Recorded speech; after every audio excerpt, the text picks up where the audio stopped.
was great to get outside today. First time since we started OTAs that we were able to get outside and a little bit more space and not quite as confined, not quite as loud, and it was fun to get after it a little bit. We're on to the next phase of install, so we've hit some base downs, some red zone, and now it's third down. So good to get that introduced. And just like we've been saying all springtime, it can get ugly at times, but that's part of the learning experience for really all three phases right now. So excited about where we're headed, though. Open it up. As far as participation goes, did not see Jalen Johnson, Kyler Gordon, TJ Edwards. Any updates on those guys? Yep, Jalen's not here. Kyler is dealing with soft tissue, and then TJ, same thing, a little soft tissue deal. So. Do you expect anybody to be out next week? It's mandatory. Say it again. Who do you expect to be out next week? Nobody. Yeah, expect full attendance. Coach, what do you think was like the biggest point of improvement that you've seen from the first week they were here last week to now? Well, our biggest point of emphasis as a coaching staff was really our finish, our pursuit on defense. We want to stop the ball, the momentum of the ball running through the defense in practice, even without pads on. And so it's a learning experience of what that looks like and what we're going to be about. And then offensively, we talk about the finishing aspect of getting connected down the field and blocking for our buddies. So finishing is a huge deal about what we're doing. We're very much rooted in the fundamentals and the techniques of what we're asking our guys to do. And so we saw growth last week in that way, and that's the expectation for us going forward. At that point, though, like talk about some of the small things. I know we just do. Until I get to know you, I want to know these type of Sure, things. sure. I saw you guys make them go back in the huddle several times. What exactly are you looking for in the huddle and as they come out of it? Yeah, there's a certain way that the play needs to get communicated in the huddle. There's a certain way that the break should sound to us around us that means that we're ready for business and we're ready to get going. And if it doesn't sound that way, then we're just not going to allow the practice to go south. Fatigue is something that we're going to combat. The longer practice goes, the more fatigue guys get, and the mental toughness has to come through of still doing the little things correctly. So that's a part of it. Ben, on that topic, would you say your play calls are on the shorter end or longer end? Depends. Depends on what we're trying to get done. I would have said 3 years ago, shorter end, and then things have gotten a little bit more complex. And now that we're back to building it from square one again, it's a blend of probably when I first started play calling to where I ended last year. And we're trying to find that right mix. We're also trying to challenge these guys and see how much we can handle too. Every position group on offense, we're trying to see how much they can download and what they can apply. And we'll revisit that as a staff at the end of OTAs and decide what the best course of action for us going forward into the season is going to look like.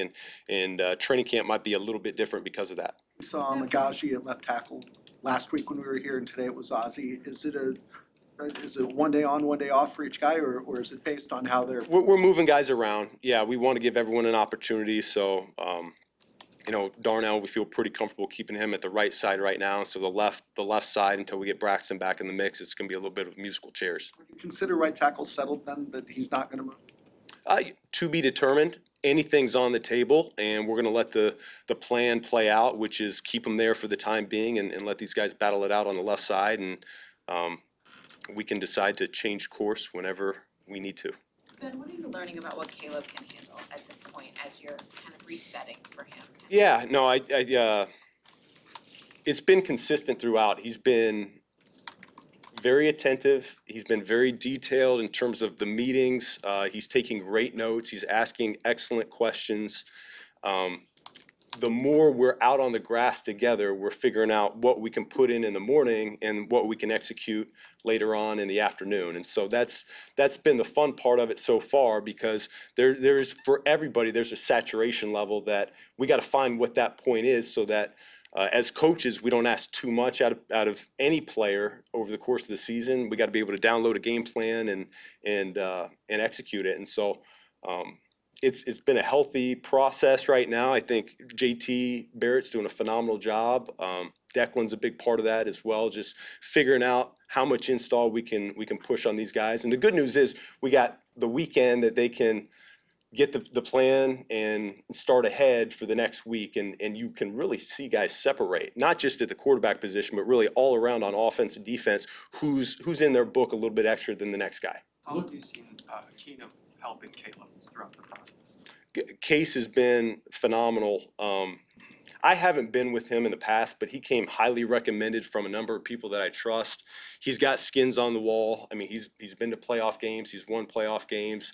He's done it at a high level. He's been the number 2 quarterback at a number of different places as well. So his experience level is off the charts. He's seen a little bit of everything that this league has to offer, and I can say from my experience of being in the room with him, he finds a good way to ask questions that I might not, or Declan or JT, we might not have provided the answer to prior. So he does a good job filling those gaps. And then, of course, we're constrained so much by the time limits in the springtime that he's able to help the process when we're not in there as coaches. On that note, we saw him the last 2 weeks with like running the twos, and today with the 2-minute offense, him still there in that position. Is he in running that for that position, him and Tyson? Yeah, absolutely. And that's how we explained it to him. That's how we explained it to Tyson. We're going to continue to mix up the reps over the course of the preseason, and then at some point in training camp, we'll make a decision with who has earned that number 2 job, and we'll go with it. But for right now, we got to battle. Just like we've been saying from the start of the springtime, there is no depth chart. We want as much competition to create growth that we possibly can. I know you were joking with us last week about your body language being something you wanted to work on, and there was a report that Caleb's body language is something that you guys are focusing on in meetings and all of that. Like, what specifically do you want to work on him with in that respect? Man, there's adversity that's going to hit every team, every season. You don't know when it's going to happen. We might lose a few games. We might have some turnovers, and yet just the wherewithal of we're steering the ship, we're going the right direction. It's not woe is me. We are going to take everyone around us, we're going to elevate them, and we're going to look to forge ahead to what's next. And so it's not dwelling on the past. It's not whether it's last season, last play, last game. We learn from it, we grow, and we move on. And so our body language needs to reflect that as well. Does that apply? Examples have you given Caleb about body language of quarterbacks that you worked with, that you've seen, that you want him to kind of reflect, and how do you come about kind of this realization as you were studying up on him coming to this job? No, we early in the process, we sat down and we watched some tape from a year ago, and we talked it through. It's like, do we really want to? Is this what we want to look like or not? And we come to an agreement. No, it's not. And okay, we learn from it. And we move on to the next thing. So, it's body language is a huge thing. Demeanor. We don't want to be a palms up team where we're questioning every. No. That's, to me, that's a little bit of a sign of weakness, and we don't want to exhibit that from anybody on the team. How does that apply to DJ Moore? There were some instances last year where his body language was caught on camera and caused some people to ask some questions. Is it similar with him? Have you talked to him about? Yeah, we've talked to the entire team about what we want it to look like, what good teams do, what playoff teams do. This is the example we're setting, and this is the direction we're going. So the good news is this: we have a phenomenal coaching staff, a lot of which were former players in this league and did it at the highest level. And what they say carries weight with our guys. They know what it looks like. We have a number of guys that we brought in free agency this year that they know what good football looks like as well. So, it's all about educating, showing them what we're going to be about going into next season. We learned last week that you're going to do multiple crossover practices. Yeah. What's your vision for marrying those together, and how that will enhance your August? And will those be multiple days with each team, or are you just going to do the one day? The plan is just to be one day with each of those teams, and the way I viewed those in the past has been it's a good opportunity to break up camp a little bit, controlled setting, yet high intensity. I think the competitive nature of just about everybody, once you get in between those white lines against an opponent like that, it goes up another notch. And so that'll be it'll be at that point at training camp where we've had, call it 12, 13, 14 practices in, and just a little bit different will be good for us, for everybody, coaches and players alike. It'll be fun to go against a different scheme, and that thought process, the problems that arise that way, but also for our players being able to compete against a different opponent. So the controlled setting of it's really important, and I'm excited both those opportunities. Coach, what do you know about Coach Allen that maybe you didn't even know when you hired him?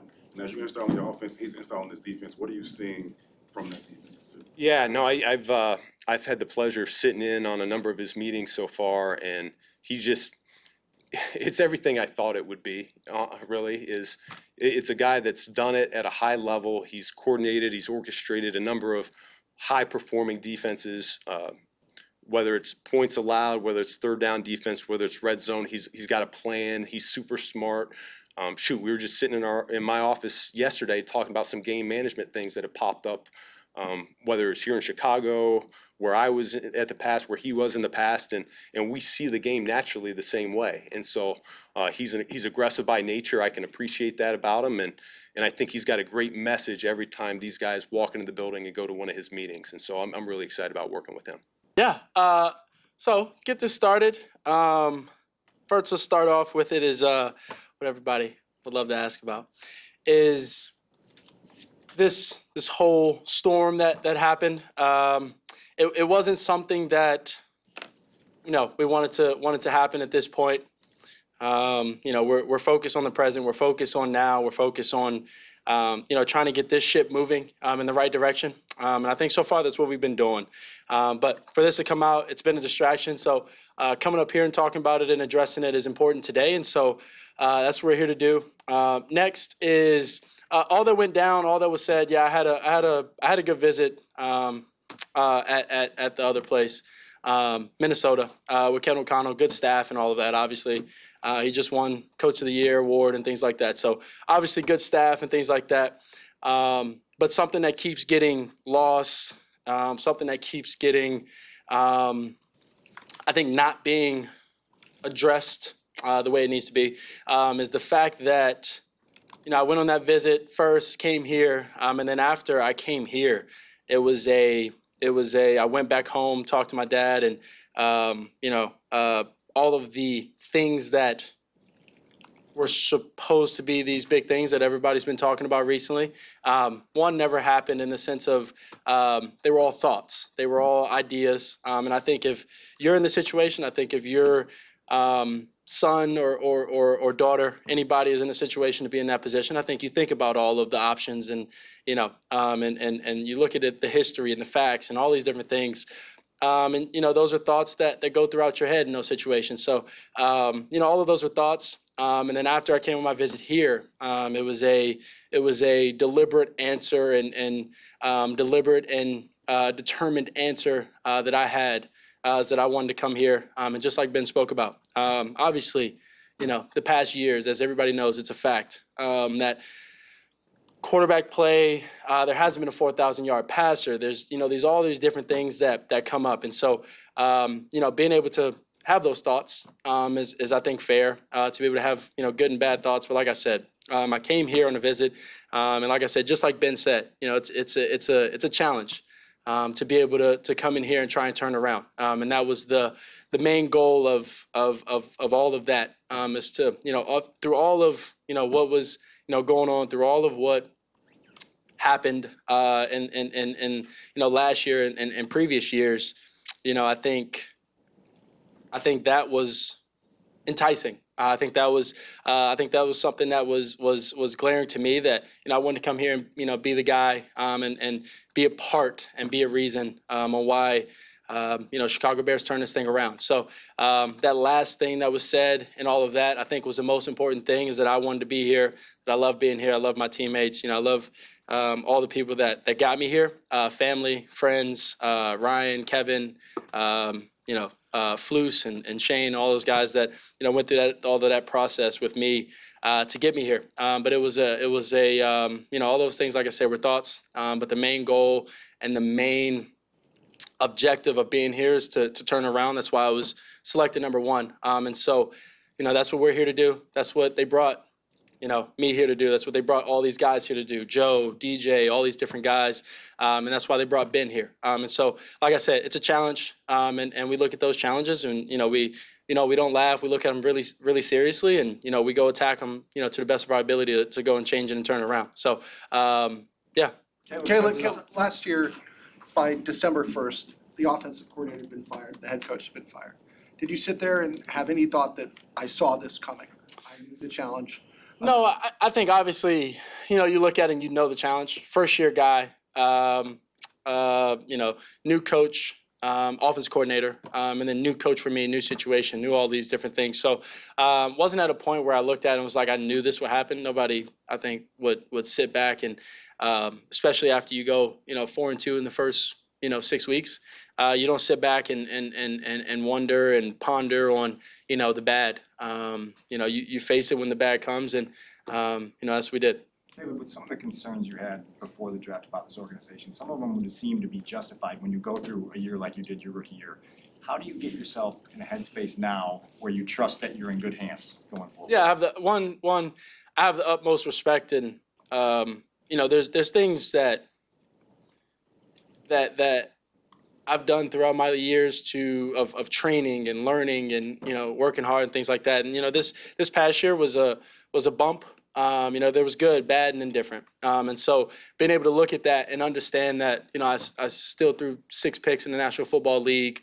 I had 3,500 total or something like that or whatever it was, and 20 touchdowns. And that's not where I want to be. That's not where I'm going to be.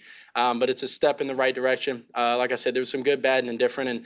And you got to look at those things. You got to understand that all the good, all the bad, and all the indifferent is going to be good for me, in many years to come. And so, I think that's how I look at it. I still have all the confidence in myself. I think my teammates, believe in me. I think that's shown on game day. And I think how much I love and care for those guys and want to go win, I think it shows up on game day. So. What about the new leadership under Ben has left an impression on you? Yeah, no, Ben's, I think y'all have been able to see it when he gets up here. You get a little taste of how he is. He's always laser focused. He encourages and he pushes you and challenges you to be at your best. As a team, offense, defense, special teams, doesn't matter position. He's sharp. And he's a guy that wants to win. And so, being here, being the head guy, and to be honest, he's consistent with it every day. So, so him being here and being the head guy and doing all of those things and being consistent with it, so far it's been awesome, and I think everybody's been enjoying. You just said that you didn't want this to come out at this time, but some of these things were said on the record. You and your camp, did you think it was more useful for the time period when you did have the reservations before you came in and had the meeting and decided this was cool? Was that something, those conversations that were on the record, did you think maybe this is more useful for that time period when you were considering some other options or at least trying to create some different avenues? Yeah, I think I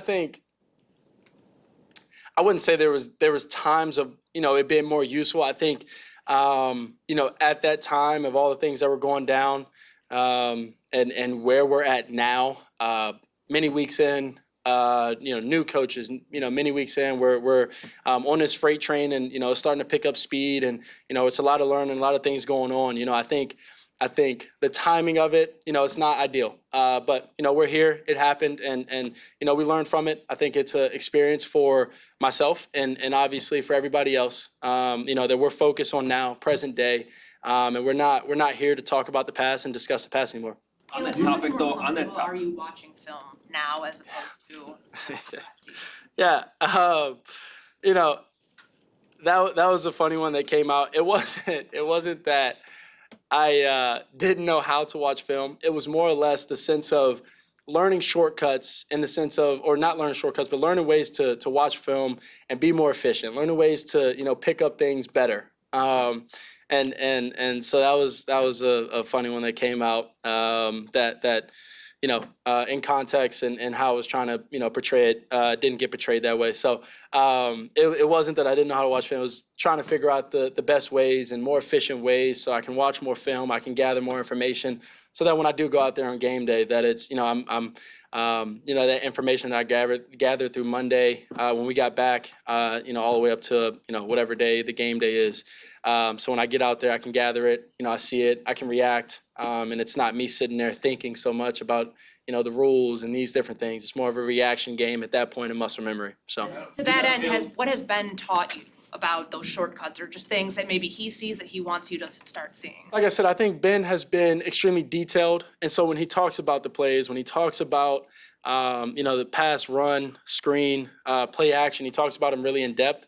And what we love them versus and what we don't love them versus and things like that. And, just have an idea going into practice, going into soon game days and things like that. It's going to be nice for something that we've been repping and getting after and, I think that's been one of the things that's been really awesome, is the detail and, him really being on top of that. And I mean, he's been in it for 6 years, it's been his offense for 6 years. So, he's really on top of it, and, we're only trying to catch up. I'm only trying to catch up to him and be on the top of the details as much as possible. Caleb, when it That comes to being the, said, when it comes to the timing of the book, I believe it comes Book? out, with the book. Yeah, okay, yeah. I believe it comes out the day after the opener against Yep. the Vikings. Are you worried that it's gonna be a distraction again? No. Or are you confident that most of this is already out there? That's why I came up here today to address this, and actually speak on some of the things that were at this moment out of context, and also some of the things that I want to clarify, like what we just spoke about in the watching film and things like that. Obviously,